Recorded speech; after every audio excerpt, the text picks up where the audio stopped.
Yes, okay. All right, welcome to this week's Council Club meeting. It is August 5th.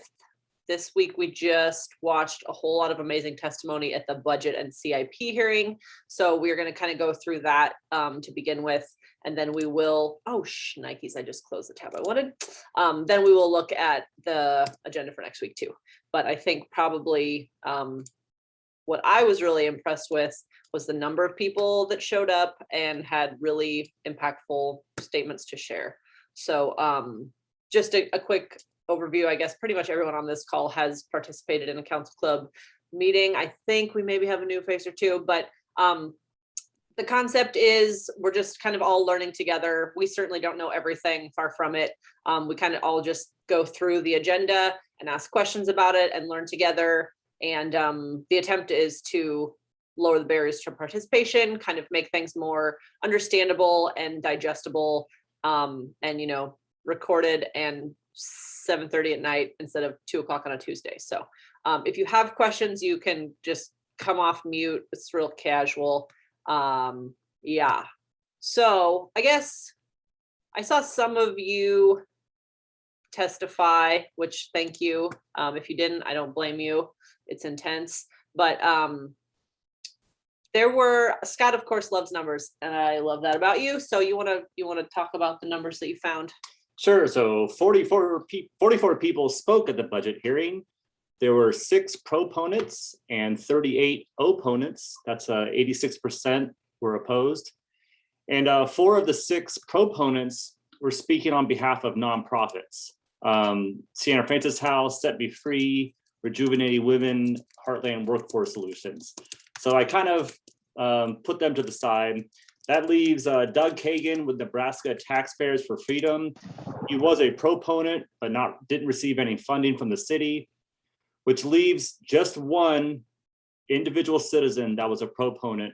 I can't see my notes. Oh, sorry. I'm looking at chat. My bad. There you go. Pierce Carpenter. So basically 38 out of the 39 individual citizens that spoke opposed the budget. That's 97%. If you listen to it, it seemed pretty one-sided because it was one-sided. And out of all of those opponents, I just rewatched it a couple times, and I'm pretty sure every single opponent specifically said something against the OPD budget. So it was a chorus. Eugene, Oregon's CAHOOTS program was said repeatedly.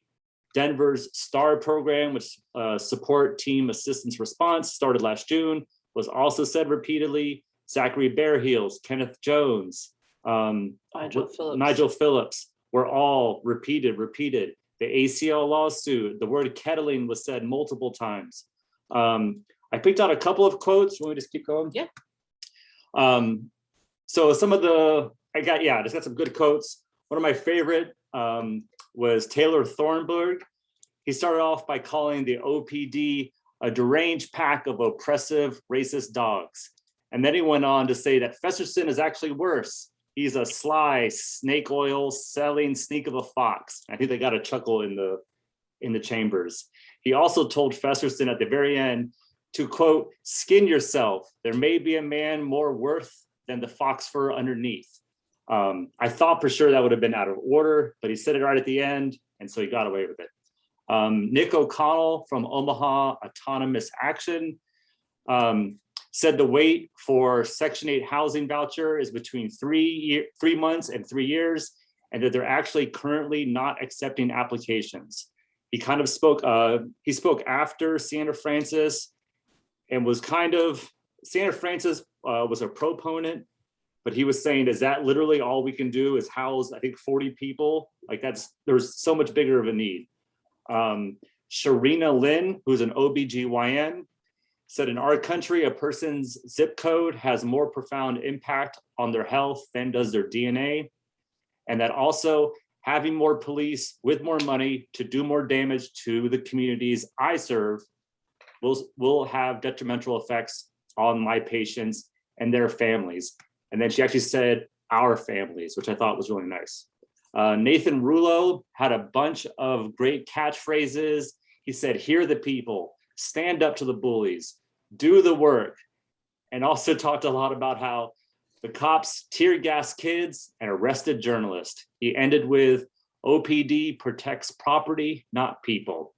And then Gab, who I think I saw on this call, they said they have a really good quote with basically that there's this belief in Omaha that we have a civic engagement problem, and it's actually we have a listening problem. And maybe later on we'll play. I've got it queued up. We can maybe put in the chat.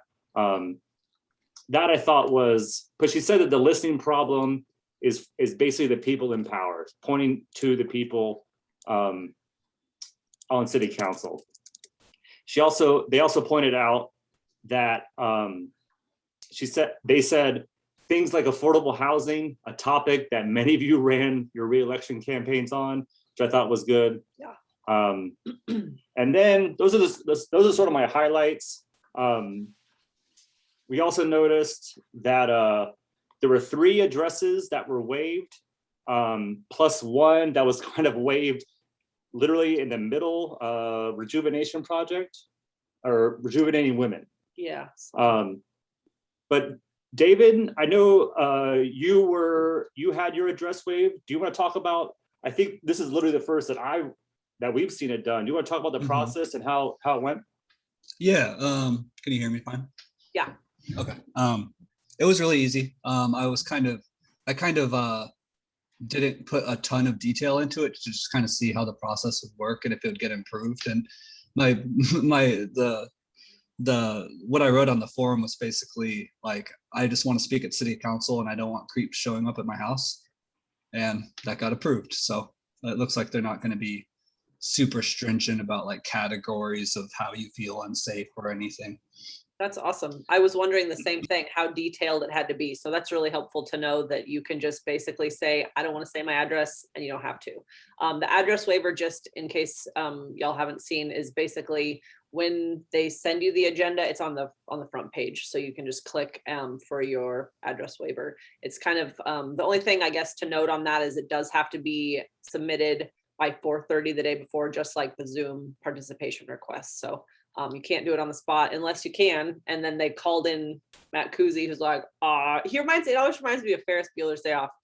Anyway, he's like, yes, I think even though it's not to the letter of the law, the intent still stands. So they let it slide, which I think was clearly the right decision. And then I don't know if Gab is still on the call. Did they want to talk about what their address waiver? I don't know. I think she was on for a minute. Yeah, I'm on.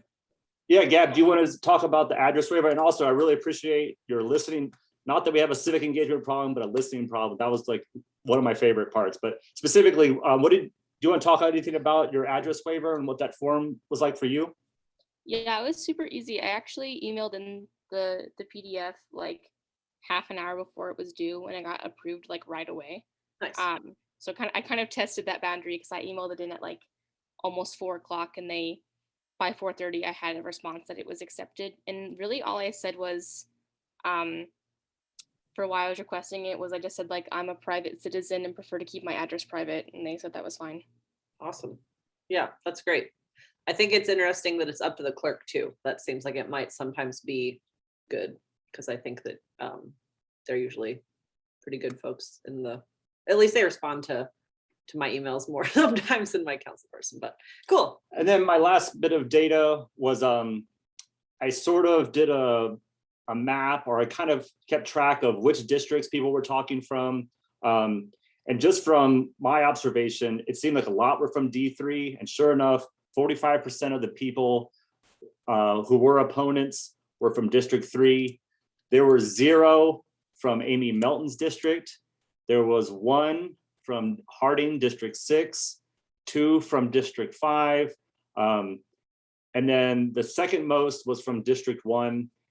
And a really interesting breakdown was when you look at it on a map, all of the opponents were inside of the 680 loop, and all of the proponents were outside of or basically West Omaha.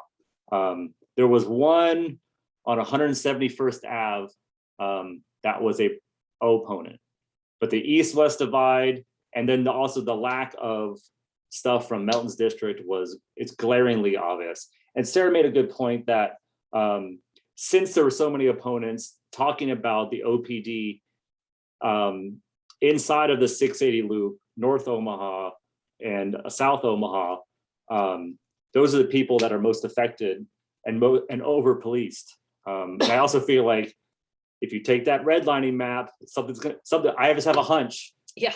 that redlining map is going to match up with people that feel over policed. I think it was Doug Patterson talked about the helicopters over, he was in our neighborhood and we saw him last night, just a helicopter hovering. But then he said he asked his friends west of 90th in Whiteville about, what do you think about the helicopters? And they said, what helicopters? So we definitely, I feel like, man, people definitely showed up and it was unanimous pretty much. Now the interesting thing is, what are they going to do? So, which, yeah, unfortunately, I guess we'll see. The vote happens in 2 weeks, so they'll be able to make amendments. I don't know. It'll be interesting to see. Oh, I think, and Zach just popped something in about how he emailed all the council members about CAHOOTS and STAR. Pete and Roe responded. Awesome. That's good. I am super glad to hear that. What I brought up, I emailed my county commissioner, Chris Rogers, and Pete, and I copied Marianne Borgeson just because I've heard her say CAHOOTS before. And I said, hey, I don't know if this, slipped by you, but a listening session for mental health stuff with the county is going on at the same time as the city council budget hearing. Those are both very important things. And so hopefully, I mean, I don't know if anyone here was on the call with the county for the listening session with the mental health situation, but I followed up and emailed all three of them again. And I said, I hope you heard the same thing at the county that I heard in the city hall chambers. And that is, we want not a co-responder program. We want separation between crisis mental health calls and armed police. It does not need to be, the police just don't need to respond to everything. They're clearly escalating situations when that's not what is helpful. So, okay, cool. Oh yeah, plus neighborhood night out. That was the other thing. There was just a lot of conflicts that were going on. And I thought the fact that we had, how many total people? About not quite 50 people spoke, I guess. So with all of the conflicts, I still feel like it was a pretty decent turnout. I was surprised that only one person zoomed in. I almost didn't go. We were getting like COVID tested, rapid tests that day because this gate can't, it's a whole nightmare, but. And so there was a rally out front, and you think that there was about 40 people? Yeah, David, you were out there. It was about 40-ish or so. Yeah. So hopefully, I mean, again, yeah, it is going to be very hard for them to act like they didn't hear us. But hearing and listening is different, so like if they actually make any changes, that will be surprising. Last year what we saw was Festerson act like he heard that, but he didn't actually do anything with the police budget. He just said, oh, well, we have some extra in the general fund. We'll just put a little bit of that towards the mental health stuff, which is not really what folks asked for, but it was better than nothing. It showed that he made sort of an attempt. But unfortunately, as we know, the mayor holds all of the cards. And if she doesn't like any of their amendments, it doesn't matter anyway. So not to be, a downer, but that's the reality. And did anyone attend there was a department meeting, I believe at 1:00. Each department had like a half hour to make their presentations. It wasn't on the YouTube channel. It wasn't recorded. I kind of feel like if it's in the chambers, it should have been recorded. So we have I don't know if there's going to be minutes. But I haven't had a chance to ask if Dr. Aaron or I just saw him on the call. If anyone did. So I feel like that was, because it reminded me of like during the mask mandate or the mask. Dogs are freaking out, sorry. They would invite Dr. Ali Khan to come and give a presentation. And I feel like with something as important as the city budget, and yes, this is an emergency like the mask mandate and the pandemic, but this happens every year. They should be bringing in economists on the level with Dr. Khan. I'm sure there's someone at one of the universities or just someone in Omaha that is an economist or that can specifically talk about a criminologist. And return on investment. I like that somebody brought up, like, I'm not here to bash the police. I'm just here to talk about how poor of an investment this is, because really, how many times did we hear from testifiers and, just elsewhere, there is not a correlation between spending and safety. Like, it's not what they're trying to make it sound like. So I can speak a little bit to this. In past administrations, Mhm. The mayor has called in, not only called in, but hired experts from UNO. Carol Ebden, who's a dear friend of mine, was the city budget person under Mike Fahey. She took a leave from UNO to do that job and then returned to UNO.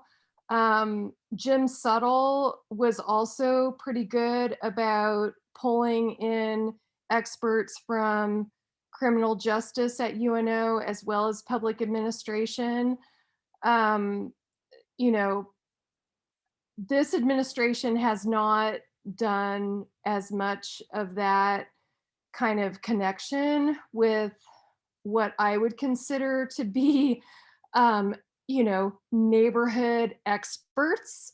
And I can also tell you that a lot of the folks in public administration who have expertise in areas like budgeting, finance, economics, human resources, as well as, the criminal justice program, they all have informed the state legislature in various ways.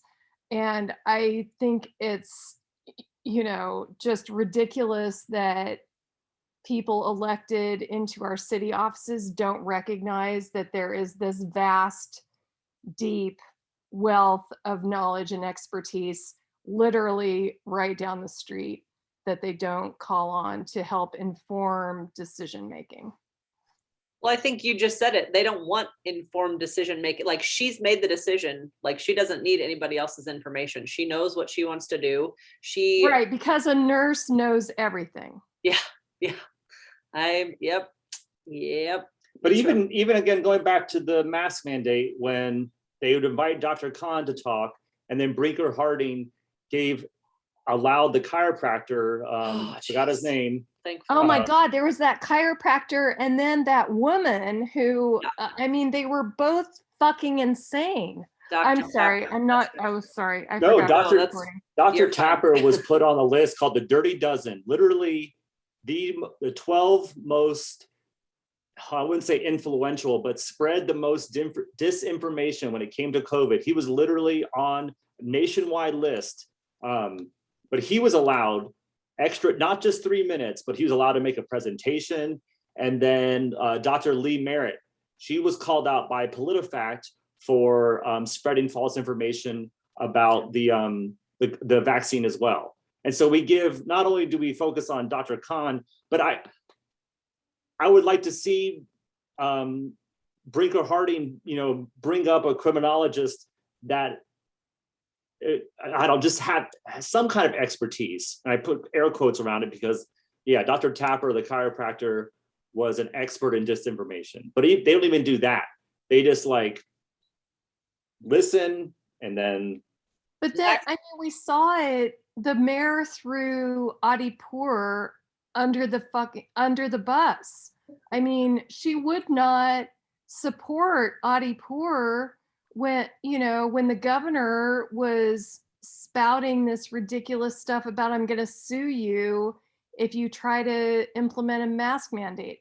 So yes, I guess that all of that is to say that the people Gene Stother does not listen to people who actually have knowledge and expertise.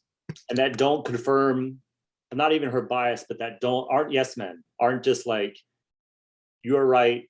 Yeah, agree. Louise, yes. Hi. Hi. I didn't go to the hearing, but I did watch some of it on YouTube. And one of the things that struck me at the beginning was when the presiding officer, Pete Festerson, was like we're just doing this because of statute and city codes. And if you have something in writing, do submit that instead of saying what you want to say. That's what it sounded to me, like they kind of just wanted to get this going and over with, which is similar to past hearings where they just sit there and listen. Now, definitely the last 2 years there's been a lot of participation, which is good. And I don't know what that's gonna affect. Last year with the amendment to defund the police, there was an amendment that was put together by Chris Durham at the time, D3. Yep. And he wasn't even going to support it. Like literally, that's what Fester said. There's no support to defund the police. So here's the floor amendment, which was the alternative for them, was to get money from the general fund, $2 million, and put it into mental health. And maybe that would have been a wise thing to do. I don't know how much the budget calls for investing in mental health. I don't know if anybody has touched on that, but the county is going to already allocated $6 million. So they just have $6 million, and they've been trying to figure out what to do. It would be nice for the city to put in some money in the pot too, to make that money long. But for me, it just seems to me that what I've heard is that the budget was written in the spring, and all the important players, the mayor already talked to them in the spring while it was being written. So maybe she is talking to experts, but they're not coming to the public hearing because they've already had their time. I looked at who contributed to the budget. There were not what I would consider experts, at least not in, well, in the progressive terms, maybe. Yeah. No, I'm not surprised. and not even scholarly intellectual terms. I mean, yeah, there are people who contributed to it, but they're all people who are within her administration who are already kind of, in her circle. She wasn't drawing information from external, disinterested, Unbiased. intellectual, Or even the unbiased public. Like people. that's what drives me nuts about this is like, okay, it's one thing to, yes, always rely on experts, but how about the people who are paying for these things? Us.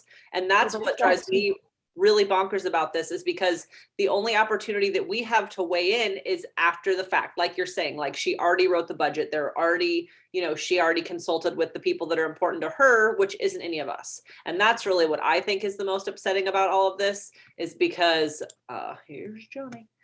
Because we can only say so much in 3 minutes at one opportunity during the whole year to the city council, who has a much bigger hill to climb to get her to pay any attention to their amendments, rather than if we just could have an opportunity for feedback on this document, as she's writing it. That would really be magical and clearly. Well, I have a question for the group.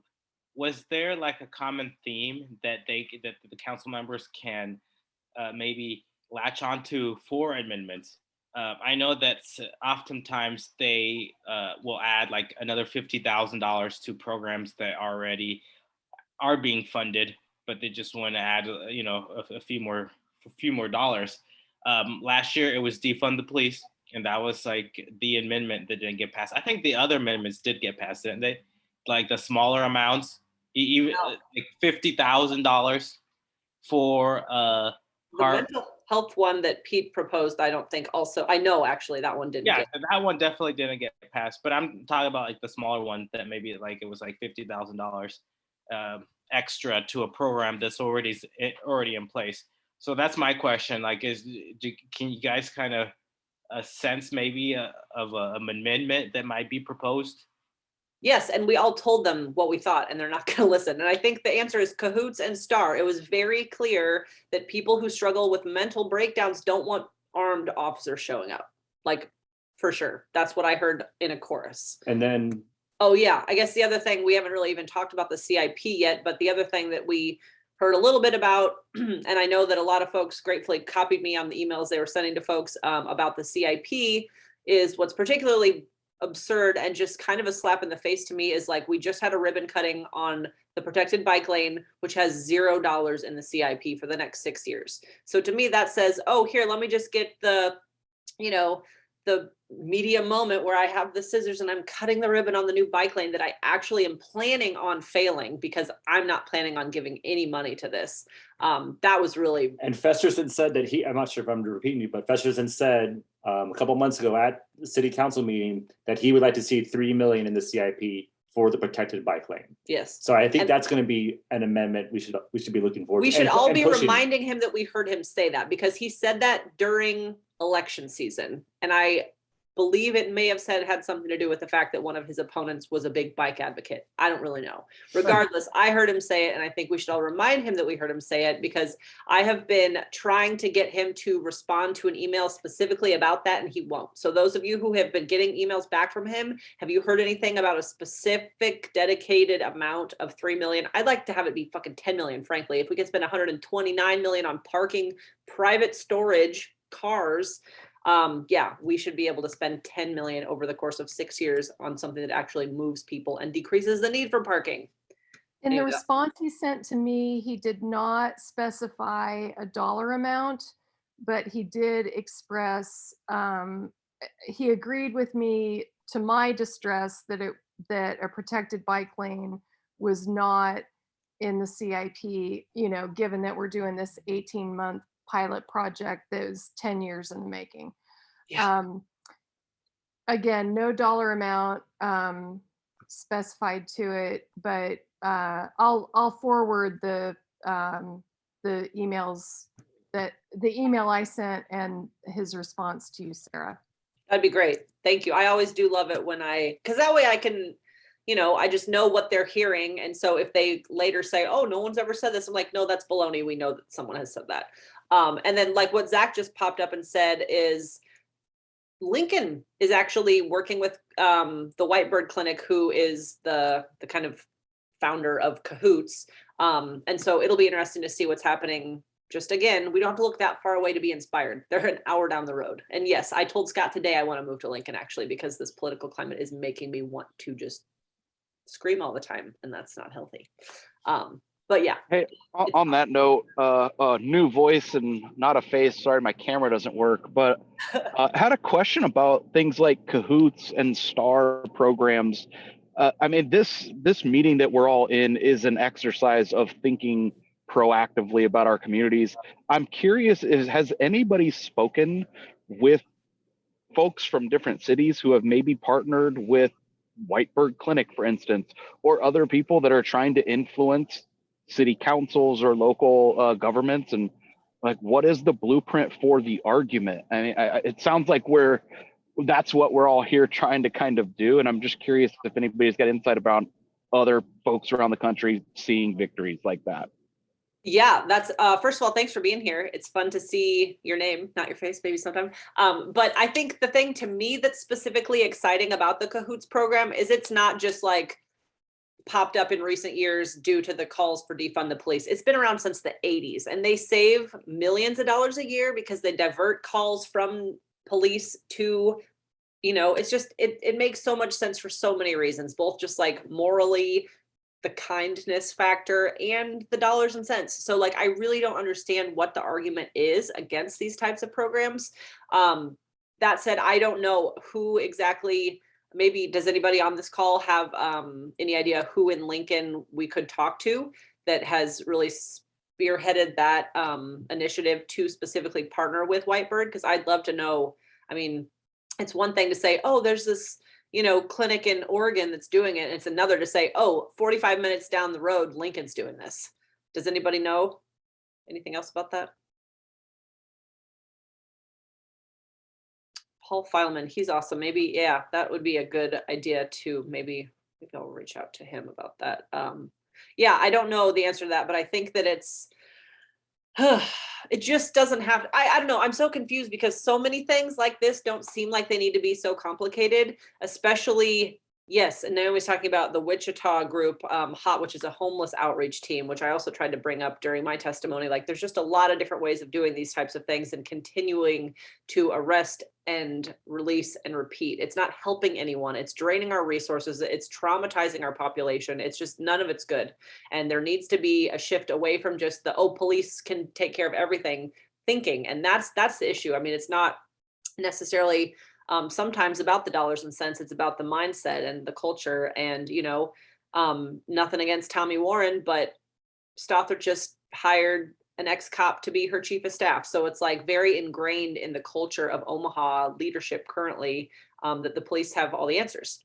And so Yeah, Sarah, you one of the- mentioned, Go ahead. sorry, I was gonna say, you mentioned dollars and cents, and I think that's kind of what I'm talking about. Like, we're a group of citizens here. Like, dollars and cents actually don't mean a ton to us. We're such a small group, but you can get 16 voices or 12 voices to create an absolute ruckus at the city level if we're organized enough. And I think it's just awesome to be a part of this. And Awesome. love what we're doing. Thank you. Cool. No, thank you so much for being here. I'm really excited to hear from Naomi next. But what I would also say is now is an interesting time to email both.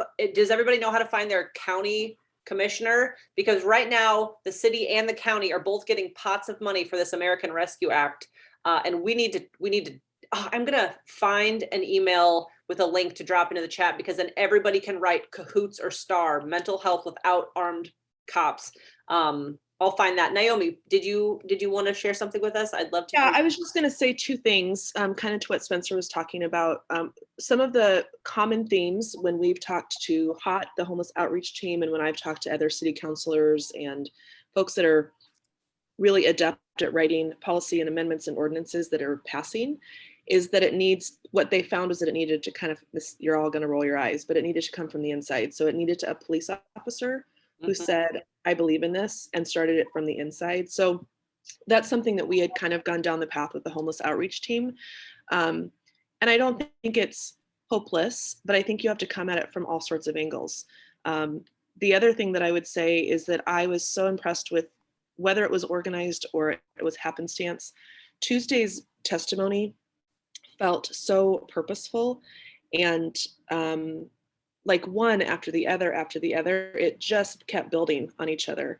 And I would almost encourage, and maybe Gab and Johnny, you and the OAR and the other groups that helped with testimony, maybe it would be helpful for some of us to take some of those lines from testimony. They just heard it on Tuesday, and then use that also in email so that it drives this same message over and over and over. And it's to your point too, Louise, like, what's the common theme and what are we asking for? I would say that I feel like there's so many things that they have thrown at them, not that that's an excuse on their part, but to really be organized in what is it that everyone's asking for could be really powerful. Absolutely. Yes, I think so too. I'm definitely planning on emailing the entire council and the entire county board and just like hammering home that what I heard was XYZ, and it's CAHOOTS and it's STAR and it's unarmed civilian professionals that respond. You can still call 911. They just get directed to not the cops.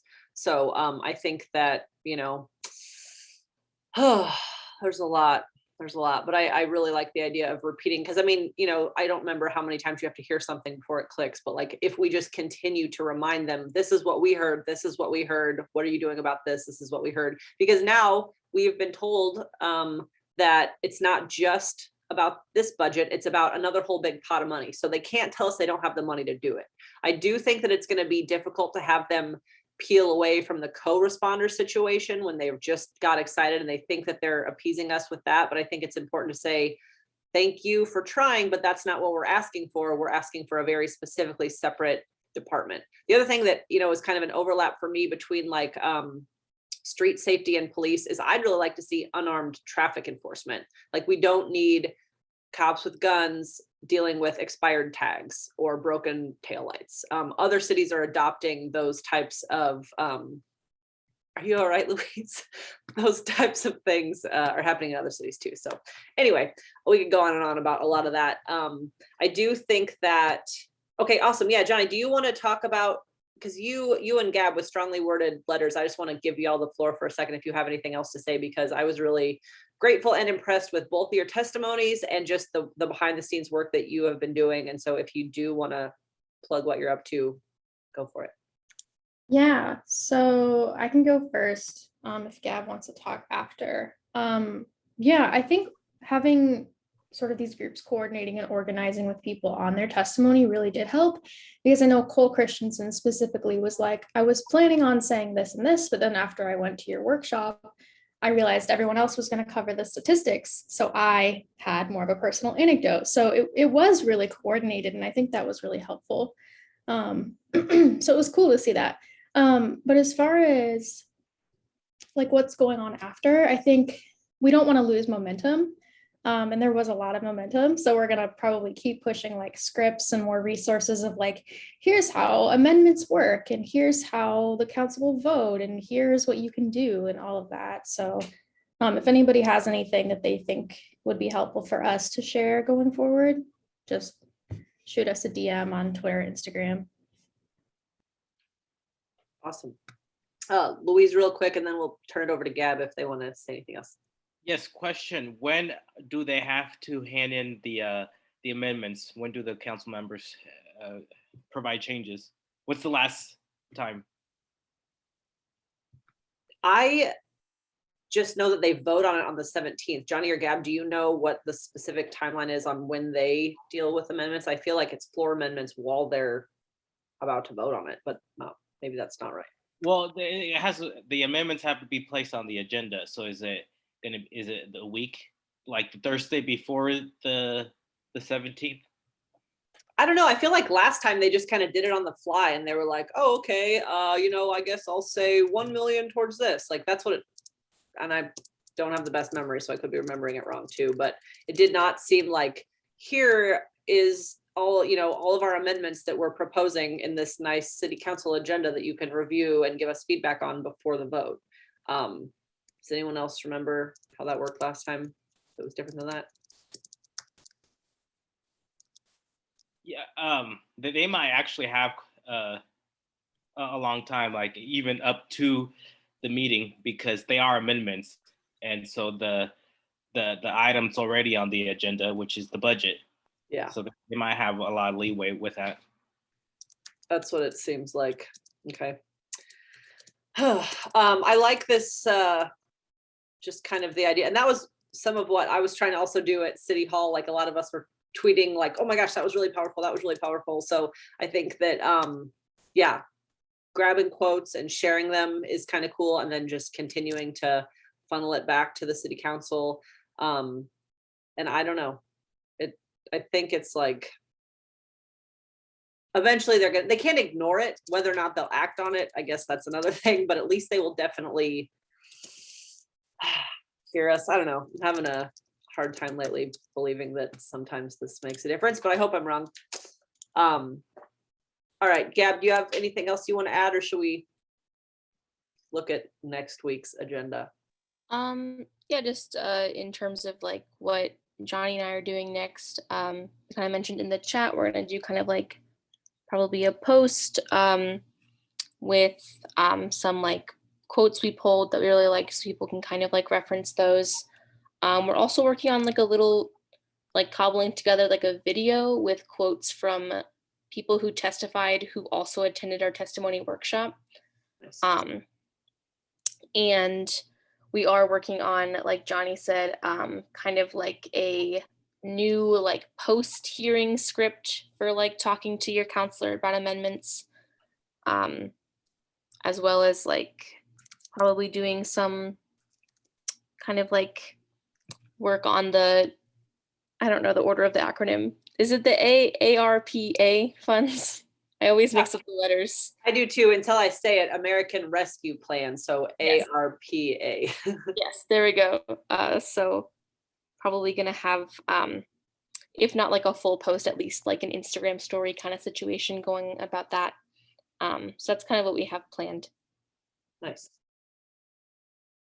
Awesome. Thank you for all of your work. I think it's super impactful, and I'm proud to know you both, and it was fun to see your faces in real life, not just behind a Zoom screen the other day. Okay, cool. Lori says, yeah, next week's agenda doesn't say anything about amendments, which yeah, definitely doesn't. So I think they'll probably just pop up with them as they're talking about it on the 17th, but I look forward to seeing what that'll look like. I also think it's important to remember that we do have a few new council members. So maybe that would be another interesting target, just to kind of be like, well, you know what, maybe you paid attention last year, maybe you didn't, but now you're in that seat. So here's what we're expecting from you. I don't know. We'll see. Yeah. Get after that Begley guy. All right. Yeah, I've got something to add real quick. Luis Yeah. was talking about the other amendments from last year, and I was looking through the journals. Oh, nice. And yeah, it's interesting how our memory is like focused on just the things we really care about. But there's a few other like shifting of funds around, and those were not vetoed. She just vetoed the part-time City of Omaha Health Director, and then the 2 million or 1.5 million for mental health programs, and neither of those got overridden. And so, David, do you know if those amendments need a supermajority of 5-2 vote, or you said that would be veto proof, but just the amendments pass with 4 votes, okay, so not majority. but you got to override the veto with 5. Yep. Awesome. Thanks for popping stuff in the chat. Destiny just shared last year's budget resolutions ended up on the agenda. So yeah, hey, we shall see. All right. Speaking of next week's agenda, I think we should just jump into it because somehow it's already almost 8:15. We're never really done in an hour anyway, but as usual, feel free to hop off whenever you need to. All right. So I guess anything else, final thoughts on budget before we move right along? Yes, I like the idea of the transcript, because then that allows people to get an idea of what to say and they can modify it, and others can just use the transcript and send it forward. So I think having a standard script for people to look at and consider, it would be very helpful. And so in YouTube, it's a auto-generated transcript. It's not perfect, but it is searchable. It's under, I think, like the 3 dots on .com's YouTube channel. And I was able to, that's what I got all my quotes from. Punctuation is a wreck. There is no punctuation. It's just basically a stream of consciousness, but it's good enough for like a standard letter that you can send, right? It needs some editing, but it has a bunch of time code. It's a good place to start. It helps me. Usually I copy that and then kind of make the corrections. When you say words like CAHOOTS, I'm pretty sure it doesn't know how to spell that. So it'll sometimes butcher that. And Begley, it'll say bagel. Brinker is brisket. Somebody called him bagel. Yeah, somebody called him. Yeah. Councilman. And so that actually they probably got right, but Brinker is brisket. So it's some proper nouns it doesn't know how to do, but it's already there. And one of the interesting things that just talking about the .com, the live stream, YouTube, has anyone ever paid attention to the live chat? There's a weird kind of, and I don't think it's saved. I feel like during the live stream, there is a live chat going on. And then once the live stream turns into an archived footage, they get rid of all the comments. It's kind of like a weird, I saw people sort of cheering people on, and I don't know, it's a weird sort of dark part of the comments, yeah. So they disable comments, so you can't comment after the fact. Fascinating. Yep. Awesome. All right. Thank you everyone for participating in that robust discussion. I loved it. All right. We're going to talk about some NIMBY shit happening on the agenda. NIMBY meaning not in my backyard, and items 7 through 10, you will notice a lot of that will probably happen. Keystone, Dundee, Walnut Hill, and then Stone Creek. So anyone have any guesses of the neighborhood that I just listed that didn't have any opposition? It's 40th, Walnut Hill. So it's just kind of interesting how like Keystone's like, no, we want to preserve the character, which character is usually kind of like, they're against the renters. And, it's a lot of racist bad stuff. So just kind of something to be aware of. I think when the missing middle housing crew needs to kind of like start to think about sending someone, and maybe it'll just be me since I'm their half the time anyway. Maybe I'll just bug Will and be like, you want to give me some sound bites or something, or I'll just make up my own stuff to talk about how like we just need to get real about density, which drives transit success. And Dundee is like a block off the orbit line. So like, I'm sorry that you don't want to have your character of your neighborhood impacted, or you're, you know, worrying about the deterioration of our property values. Like, okay, well, sorry. Oh, my favorite little thing that I pulled out of the opposition was the folks around 162nd and Ida. It's by some golf course, I guess, because they're like, how are the golfers going to cross the road? There's going to be traffic issues. And I'm like, oh gosh, yeah, we better watch out for those freaking golfers.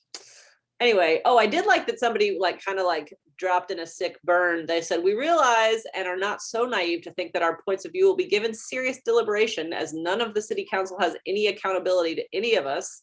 Nonetheless, we ask that you take the objections into careful consideration. I was like, yep, I feel that. That was, you know, the first items were 7 through 10. So that's all about rezoning, and it involves density. So any thoughts on that? We'll keep. Yeah, I have a thought. I'm thinking about the other past items that had opposition, and the council like almost always passes it. Right. Like they're on the side of the people who are putting money into infrastructure.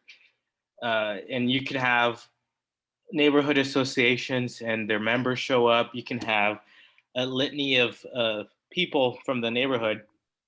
And unless there's something like, if maybe the planning department and the planning board are in conflict, you might get the council to vote against it. But I think that it's going to be interesting to see these items, if they're going to be denied or approved.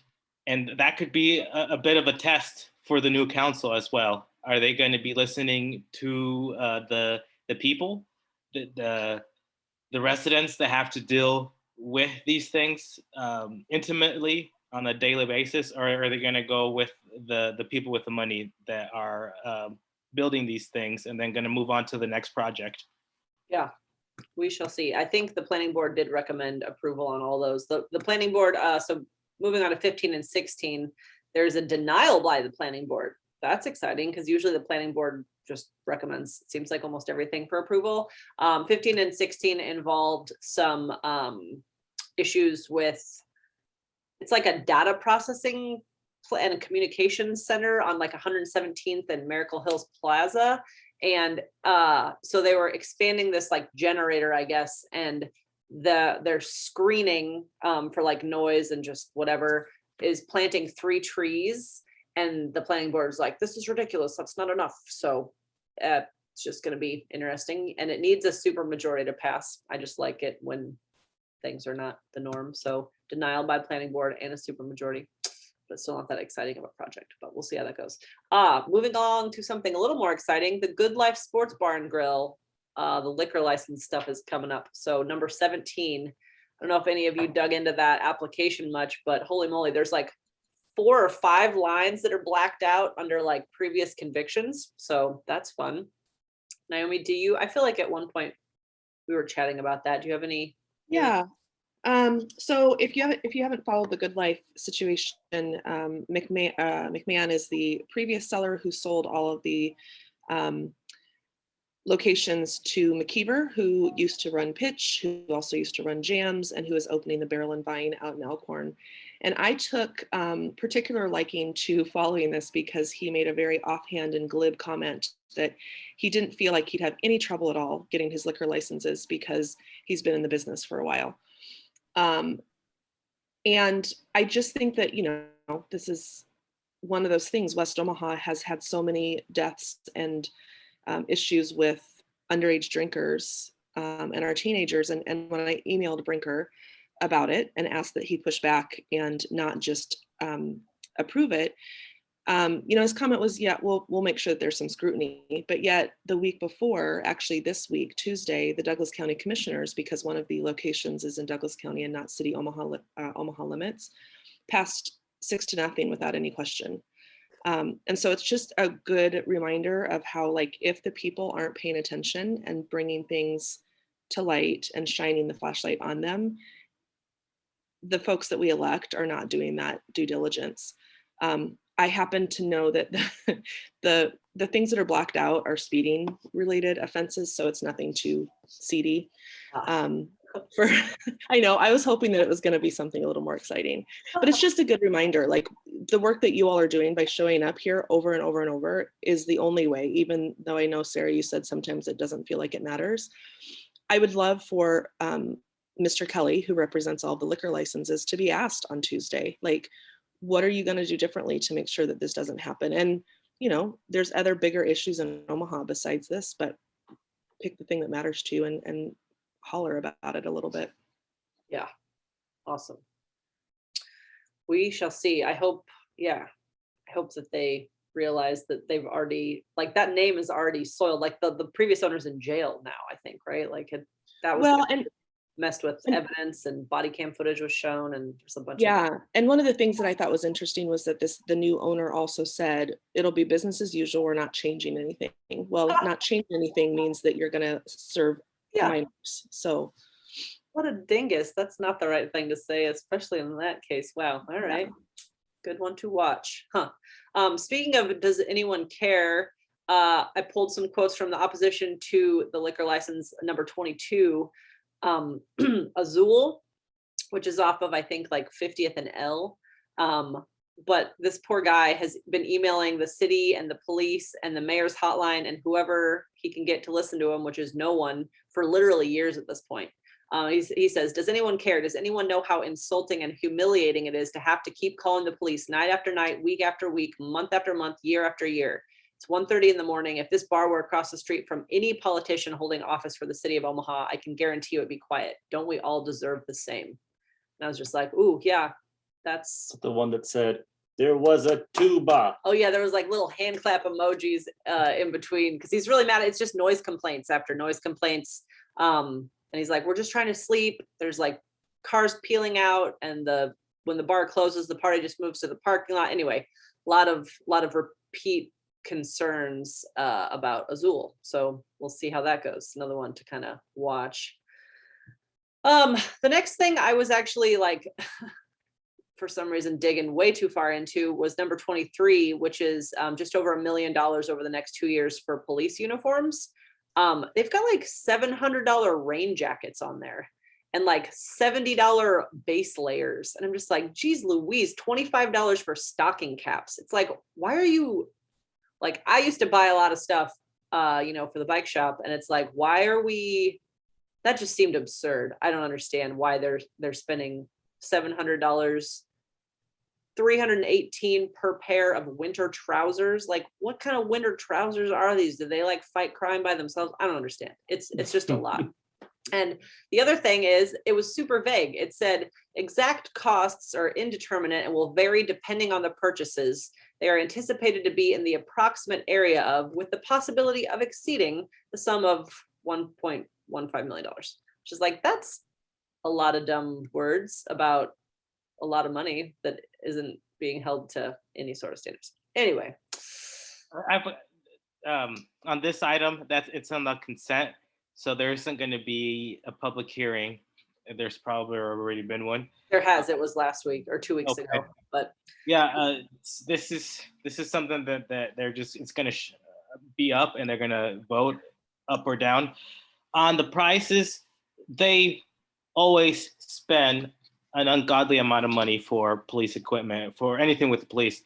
I remember when I first started attending the city council, they had over in Millard, when they built that police station, $900 for police lockers and for installation and all that. And they were going to put all of them at the same time. So it was like hundreds of thousands of dollars for the police lockers. I hope they had like little H flat screens in there, because they were so expensive. But anyway, I'm not surprised that Yeah. they, it's like the $500 hammer that the feds spend. It's unfortunate because that money could have more impact in the community spent differently. Yeah. Yep. But like you said, this one's probably already done deal there. The public testimony has passed and it'll just be what it'll be. Number 37, Marlon Brando Street. Just a commemorative street name. 41 is for, we had someone on Council Club a few weeks ago who was really upset, and rightfully so, in my opinion, that there is no like master plan for what we're dealing with at NP Dodge Park with all the flood issues and the repairs. But here's another $500,000 again for repairing some stuff at NP Dodge Park. So it's just like countless dollars just keep getting pumped into an area that we know are probably gonna just continue to flood some more. Number 45 is a settlement between the city and a guy that was hit by a snowplow. That was just a fun thing to pull out of there. 42 grand, shut that guy up apparently. Number 46 was kind of interesting to me because I don't trust public works. I like planning better. And this is an amendment to the Muni Code that's actually going to shift some control from planning to public works when it comes to things like parking leases and other city right-of-way stuff. Number 48 is actually a little $49,000 chunk of money to the Women's Center for Advancement, which is good. Victim advocate and part-time attorney. And then the huge ticket item is 49. If you are looking at the agendas regularly, you always see money for like sewer stuff, and this is another $31 million in sewer bonds. Just when we talk about annexation, it's not cheap to keep up with the sewers, and I don't know, it is what it is. But that was just, I think, the biggest ticket item on this agenda, so I popped it in there.